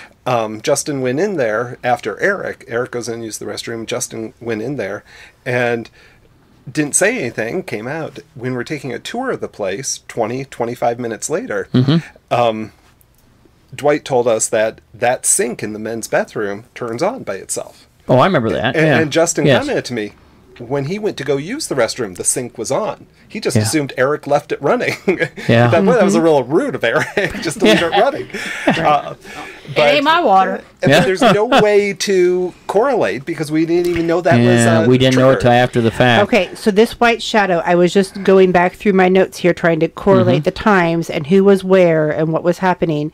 So this was happening as Eric goes up and he's talking about chocolate and soda pop. So you at this time are sitting at Command Central. Mia, Eric, and I are backstage. Okay. Okay. And that would put Me, your team Tim, and- in the ladies' in the ladies' in restroom. the ladies, okay. Yeah. Yep. So this was before we found the So storage Justin room door and I open. and Tim were in there. I remember that. Yes. So that shadow appeared before we discovered the storage room door was open. Okay. So, well, Heather, there's this movie, the original. Anybody ever seen the original version of The Thing? And there's a little spot before the movie really gets going, and there's this lieutenant commander. First, they're in the Arctic, and he's not used to this temperature. So everybody comes in to report, leaves the door open just a little longer, and he yells, "Shut the damn door!" Right. And he does this like 15 times in a 2-minute span. So the last guy's getting ready to leave. He says, "Well, sir, I'll take care of that, and I'll shut the damn door on the way out." Right. Now he goes, and that, kind of makes you wonder if that figure wasn't coming back. I mean, that's the first thing I thought of. Yeah, You I mean, know. but and don't anybody say that it could have been Dwight walking around because No. I can see Dwight when he walks around. I know it's him. And or he is when it's one another of us. investigator. He was very careful Oh, of yeah. where he was Yeah. and what he did But I'm saying to assist us in that. this was a pixelated shadow. This was not. I mean, I can Clearly tell. not I can a- tell when one of our investigators is walking back in that area because I can see you go back to check the men's room when you guys Yes. were in the ladies' room. You went over to check on the yeah, men's room. because we were trying to Right? determine a sound where it I came can from. see Yeah. you, and Yes. you look like a human. Yes. This does not. This Yes. does not. Hopefully, I look like a thin human. Anyway, all right. So, building to the Building up to the big crescendo here, right? yes. Right. Okay, so let me. And pull this up is the page. this. I want to tell you, you and Andrew do the best after action report when you review evidence because Andrew when he first came on team always and he still does, and you do both. You type out notes and stuff. And I found that I can cheat if I just give it a few days. You guys have already got the notes, and all I got to do is work off of them. It makes it great. Yeah. No, I'm sorry, but no, they do. They do a fabulous job. I'm OCD when it comes Yeah. to this. I can't tell Yeah, you. I love to get ready to do that, but it's always hard lately in the last year of my life to find the time quietly to get somewhere to sit down and do any of this. So I do. It's a big treat, but it makes it very nice. So anyway, go ahead. Okay, so when we get there, and I don't remember what part we found out about the train accident. It must have been in the original walkthrough. I don't know. Did Dwight bring that up? 'Cause I didn't think he did. Did he? Yeah, Okay, he brought it up. He Okay, did. I'm sorry, he did. So Okay. he told us about a train accident that happened in 1907. Yes. And that's all I knew. I just knew it was a train accident. Yeah, he said something. I think he did say something about, or someone said something about the victims being brought to the hotel. Yes. To the hotel. Yeah, we did talk about that. It That the happened before it was a hotel, theater. right? Okay. The hotel would have been there at the time, and if there were victim bodies, the victims could have been brought to the hotel. Yes. Turns out that probably didn't happen Ah. in my in my Okay. research on the actual train accident. But we didn't know any of that. All we knew was that it was 1907, and that there was a train accident that was very severe with massive casualties. Right. Yeah, and this is interesting too. Right. This is a Right. really interesting wreck. So, yeah, it is. Yeah, it is. But Mia and Heather and I went into the ladies' room to see if we could speak to Dick, right? Because that was his office, Sure. right? So that's what we were going in there for. And there was a camera in there. We had the music box in there. And we had a K2 and our recorders and everything else. And you had the temperature gauge too, Yes. right? Okay. So we were talking, we all were all set up. Now, luckily, this bathroom has the area with the 2 stalls, the sink, and the mirror, and then there's a little tiny alcove with a wall, and then the outside door. Okay. So I was able to sit in a little alcove wall and not have to be in the dark room with the mirror. So that's why I chose my little position there. Yeah. So I set the K2 up in front of me on a little ledge, and Mia, I think, was able to see it through the mirror, right? Yes. Yeah. And then you could see it from your vantage point, Yeah. right? So we started just asking yes and no questions to try and get some communication with the K2. And, asking for Dick, asking for Dan, and, all that. And we weren't getting much of anything. And, I said, is this a man? And then the K2 lit up.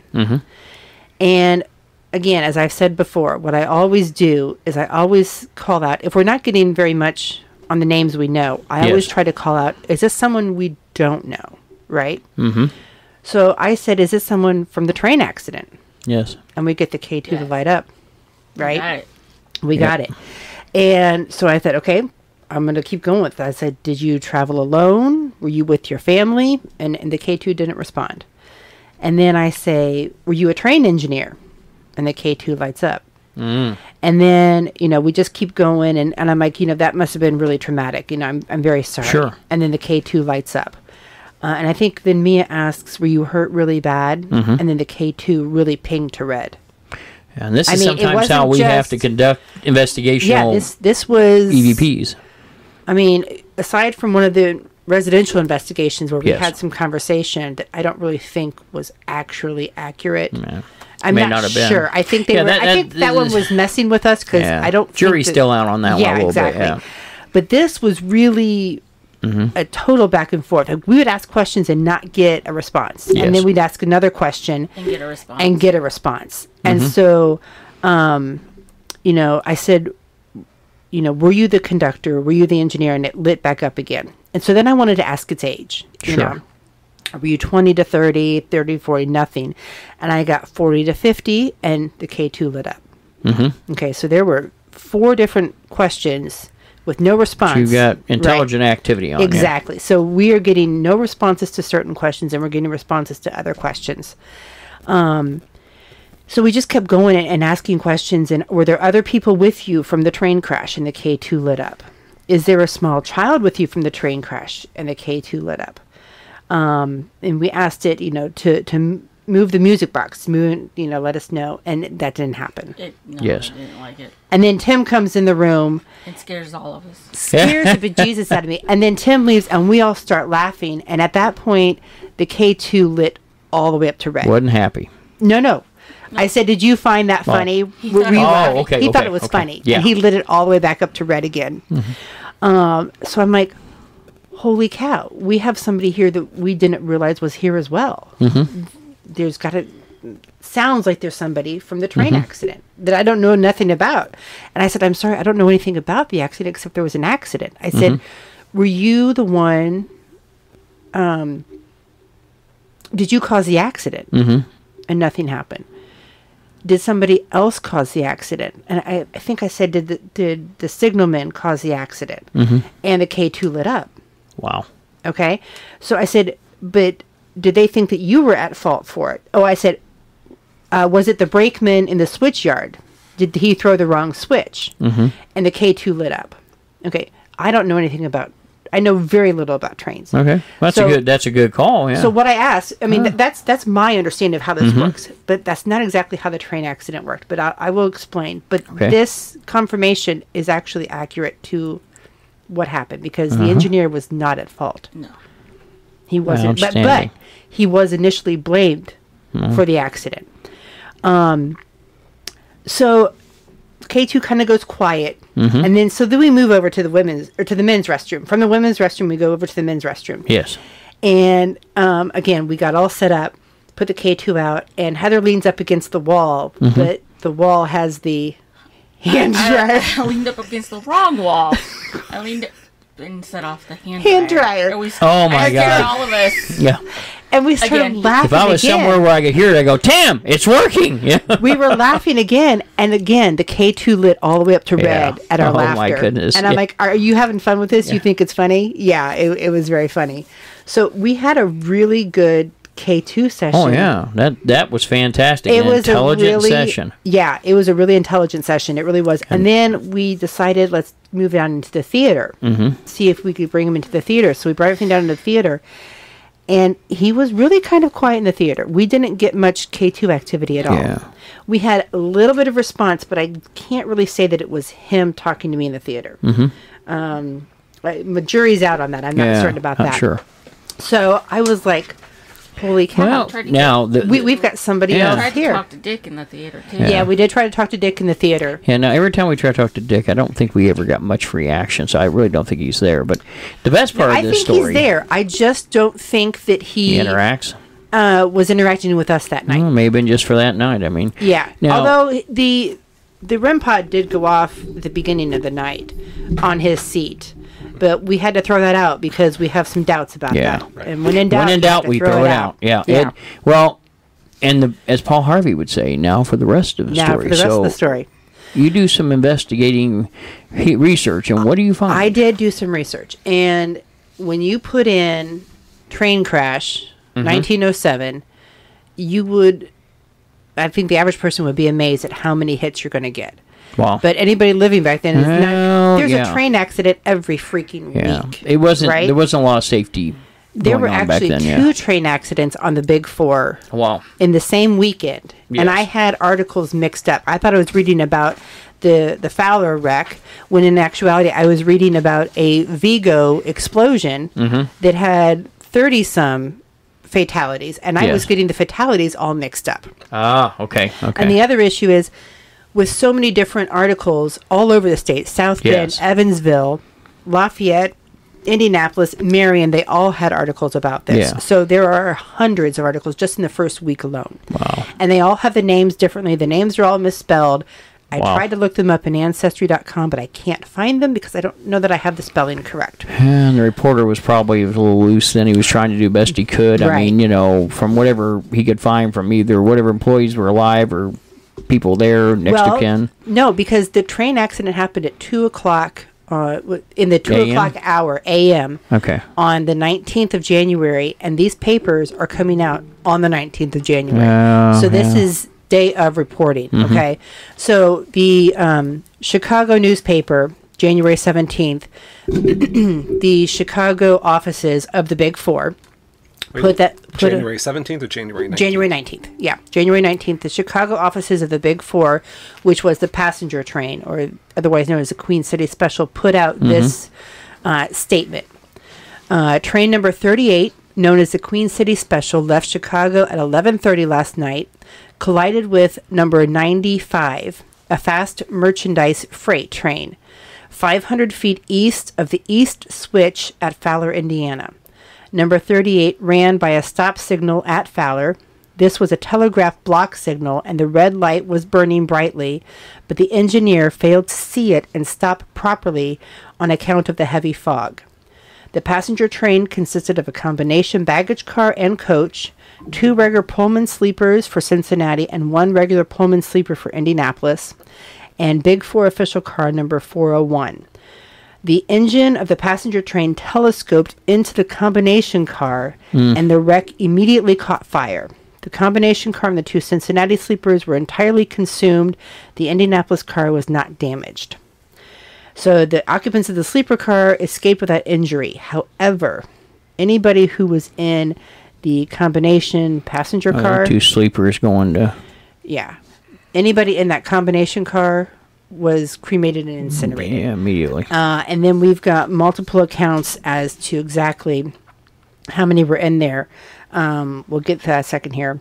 The initial cause of the wreck was supposed to be that of Ed Tripp. Ed Tripp was the engineer of number 38, Due to the fog, huh? the passenger, right. He had failed to see the stop signal and wait for the freight train to clear the tracks before the passenger train came through. However, at an inquest hearing on January 23rd, George Sears was actually questioned, and he is the Kankakee dispatcher. So he was in Kankakee, Illinois, sending the orders to both trains via the telegraph, right? Bear in mind, this is telegraph. Exactly. His inquest revealed that his actions were to blame and not the actions of Tripp. And then there's an article that goes on to describe exactly what he had done and why he had done it. And it got very technical. And there were even editorials a week later that, oh yeah, Sears is to blame, and I can tell you why, because I work for the railroad, and they are instructed you always get those. To get those trains through as fast as they can, because they can't miss this deadline, and they can't miss that deadline. So, and it got pretty deep and in depth, but really what it comes down to is Sears was trying to make sure that they both hit their deadlines at the same time. So he thought that he had a 3-minute clearance for the freight train to get through before the passenger train came through Fowler. And that switch stop, the passenger train should have stopped at Fowler. But it didn't, because he thought that he had that 3-minute clearance to go through. And when he's in Kankakee, he's not over here in Indiana. Today it's a lot different with computers, but back then, that's like rolling the dice on a craps table. I mean, you know. So an article from the Indianapolis News on January 19th, 1907, the number 95, the freight train, had orders that number 38 Queen City Special would wait at Fowler, number 38. The tender was driven, so again, we're going into the actual cross part here. As we said, that the fire car where the coal is, that is driven into the combination car. The combination car, I think, is one of the travel passenger apartment cars. Usually they had passengers on one end of it, and the other end usually had their luggage and things, and sort of like, if you see sense. One, it has all the passenger windows on the back half, and the front half, or vice versa, has like cargo door. It slides open to be loaded. Sometimes horses were put into them back then. So the force, it was a 50-mile-an-hour crash. So the force of the crash caused the engine of the freight train to slam into the engine of the passenger train, knocking that engine of the passenger train into the fire car where all the coal and everything, and shove that into the passenger car. And that's a very heavy car. It's like pulling a dump trailer. I mean, it's full of coal. Right. It's not going to give a lot. Right. The conductor of both trains were killed, and the firemen of both trains were killed. Both engineers were thrown from the wreck. The engineer of the freight train survived, but the engineer of the passenger train, Edward Tripp, he did not. He survived the crash, but he was taken to Kankakee, and he died a few days later. I think he died before the 25th, before his name was cleared. He died. They thought he was going to get out, and they were going to bring him to the inquest. Yes. But the day that he was supposed to be taken to the inquest is the day he died. There are varying accounts as to how many people were in that passenger car, anywhere from 15 to 25, but it's believed that only 4 people escaped that car. And at this point, we're not going to know who all died, because back then you can just buy a train ticket. They didn't even know you were on the train. Manifest. There was no passenger manifest. So imagine it's 2:30 in the morning in deep, dense fog with heavy rain. And you've got people screaming all over the place. You don't know exactly who's coming off what train, what car, how many are in there. And you got a mangled mess. You've got a freight train and a passenger train. The body of the conductor, P.J. Hittinger, or Higginger, I don't know how it's spelled, because it's spelled 3 different ways. He was a conductor of the passenger train. His body was never found. It was incinerated. And the baggage man who was in the combination car, his body was never found. He was incinerated. People died in the fire trying to be rescued. And there are several lists of the dead, and I'm going to go through them real quick. It is not a complete list by any means. These are just the people that they were able to confirm and know. And so one of these people from the the person we were talking to could have been from either train, the freight, or because I'm thinking it could be Tripp, but it may not be. It could have been either one of these, because none of these guys were guilty of the crash. It was the lineman. Somebody not even involved with either engine. No, it was Sears and Kankakee. So. From number 38, the passenger train, we have P.J. Higginger, the conductor, I.H. McKee, the baggageman, Edward Tripp, the engineer, and Henry Occult, or Oakhalf, he was the fireman of the train. Passengers were T.C. Anthony from Cincinnati, John A. Shannon from Chicago, and Williamsport. He was a native of Williamsport. Mm-hmm. He survived the crash, but he died en route on the train that was taking the survivors and the injured from the crash site to Kankakee. Mm-hmm. Della Cooper from Barbeau, Wisconsin. She was the only woman to die in the crash. Yeah. Okay. Yeah, she was coming down to be a... Well, most women didn't travel by themselves back then, so not that late at night anyway. But she was traveling from Wisconsin to Lafayette to meet with her cousin because her cousin had gotten her a job in Lafayette. Ah. Yeah. A.D. Bell from Indianapolis. Walter P. Harris from Indianapolis. He is actually the Walter P. Harris who owned the Shield Apartments in Indianapolis. Okay. Mm-hmm. And Henry A. Price from Long Beach, California. He was 30 miles from his destination. He had traveled all the way from California back to visit his sister who was dying of cancer. She died shortly after. Oh. I know, right? Yeah. Right. So the freight train, the ones that I know, the conductor was named Whitaker. The fireman was unknown. I can't find a name of him yet. And then the injured was John Cobble. He was the engineer, and I believe he did later die. And Minor Griffith was another fireman from the freight train. And then there was a H.W. Link. And again, there are so many lists that change and are different. And I could probably peruse 100 more articles to find more. And, just to give you an idea, I don't know how long the freight train was, but generally the engineer and the fireman stayed forward with the engine. Mm-hmm. Your conductor and your brakeman stayed in the caboose at the end. Back then, they had cross-country cabooses. It was such a horrific wreck that people in the caboose area were killed and injured. I mean, when you start looking at that, and that's the same way. Yeah. Passenger trains didn't have a caboose, usually only freight. And it's because there was no room for anybody to sit or stand, so they gave them and it usually wasn't anything fantastic. The caboose did have a observation deck on the top of most of them. So, all right. Yep. So... Yeah, so I think we had a really great investigation that night. Yeah, and I'll say as far as investigations and places we've investigated, this one definitely 5 stars, not only because of the investigation, but plush seating, climate controlled, concession stand for downtime. Well, yeah, we were treated the concession. I mean, Dwight was a great host. For days. After. Yeah, she did. She went through it over a 2-day period of time. I mean, Dwight didn't know how well he treated us. He did a really good job. Yeah, plush seats and air conditioning. That was definitely plus. It beats some of the investigations we've been on. It sure beats dusty attics. Yes. Oh, God, yes. And abandoned buildings and weird critters. I mean, yes. It's definitely a place we need to go back and also the jail up in Benton County. We need to check that out. We need to do that. We really do. All right. Well, folks, that is our Ghost to Ghost for this evening. We hope you enjoyed it. This story was written by Andrew Brooks and researched by Jennifer Verne, and I want to make sure you guys get good credit for this. This is going to be a great episode. I know everybody's going to love it. So at this time, it's time for the Ghost Story of the Day by Jennifer Verne. Today's Ghost Story of the Day is from Celebrity Ghost and Notorious Hauntings by Maureen D. Jones. Menger Hotel. San Antonio, Texas is the home of the Alamo, but right next door to that historical site is a haunted Victorian-era hotel built in 1859.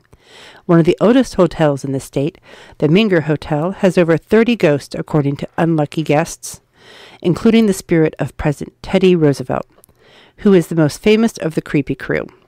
Roosevelt is known to have, at this very hotel, encouraged patrons to join his Rough Riders in the battle during the Spanish-American War. His ghost hangs out mostly at the hotel bar, along with other notable ghosts, the spirit of Captain Richard King, owner of the King Ranch, who would stay at the Menger Hotel in his own personal suite for months at a time, and was there when he died. He enters and exits his favorite suite, which is now named the King Ranch Room, but doesn't bother anyone. The ghost of a maid named Sally White also appears now and then, strolling up on the 3rd floor in uniform, sometimes carrying a load of towels if she is still cleaning rooms in death as she was in life. Thanks for listening to Ghost. Again, I'm your host, Chief Lawson. You can find Ghost to Ghost on all major formats on the 15th and 30th of the month at midnight. If you'd like to be a guest on the show, maybe have a question or subject you'd like to ask about on air or be used on the show, please email us at ghosttoghost@spiritindiana.com, ghosttoghost@spiritindiana.com. I want to thank my production staff on Spirit, Jennifer Verne, our research manager and our producer, and Heather Lawson, our trainer on Spirit and our podcast director, for helping make these podcasts possible. My chief of staff, Andrew Brooks, for his guidance and help on the scripts, and everyone else involved. Thank you so much. See you next time. Until then, stay safe and remember the truth is out there. Good night. Ghost to Ghost podcast and its contents is the property of Spirit Paranormal Ltd., all rights reserved. We welcome you to download and play the podcast and share with others for personal use. You may not, except with written permission, use or distribute its contents for commercial use. Spirit Indiana Paranormal, covering the Hoosier State since 2002, Indy's oldest parapsychology investigation group. If you're experiencing what you believe to be paranormal issues, reach out to us for help at www.spiritindiana.com or call our hotline at 317-883-9103. Again, that is www.spiritindiana.com or our hotline at 317-883-9103. Thank you for listening. Take care of yourself and the ones you love, and be safe out there.